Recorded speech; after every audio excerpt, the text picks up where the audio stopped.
nee na dafa am loo xam daf koo jaaxal mu gis ko te xamul lan mooy cëslaayam ci diine te mooy naafile yi nga xamante ni bii ci ramadan dañ koy faral di def mu gis ci loo xamante ni daal jaaxal na ko ci mooy ñoo xamante ni bii dañuy wut ay lim bis bu nekk dañ koy wutal ay lim wutal ko ay saar yoo xamante ni bii moom nga ca war a jàng bis sàngam boo ko jàngee am ca lii bis sàngam ba 30 jours yi mat nee na moom gis na mu tasaaroo lool loolu la doon laaj nag ndax lu wér la ci diine wala déet ndax daa am cëslaay wala amul cëslaay. alhamdulilah yàlla borom bi tabaraka wa taala nangu ñaani ak jaamu yàlla yi loolu ko jaaxal de jaaxal na ku dul moom ndax njàngalem yonente bi sallallahu alayhi wa sallam day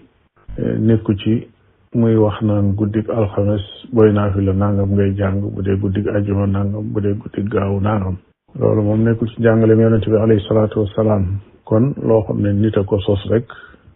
tër ko daal di koy bind nit ñi jël ko di ko jëfee gëneel yiñ cay wax ak yooyu yëpp nit a ko waxal boppam waaye jógewul ci alquran jógewul ci sunna si yonente bi sallallahu alayhi wa sallam tabaraka wa taala daf ne faqra'u ma tayassara min alquran jàng leen la jàppandi ci alquran boo mënee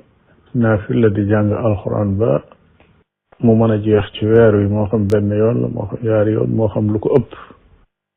loolu lu baax la waaye guddi guddi nag nga wutal ko loo ca war a jàng moom teg ko ci programme bu mel noonu ba nag wutal koy ngëneel loolu moom du weesu rek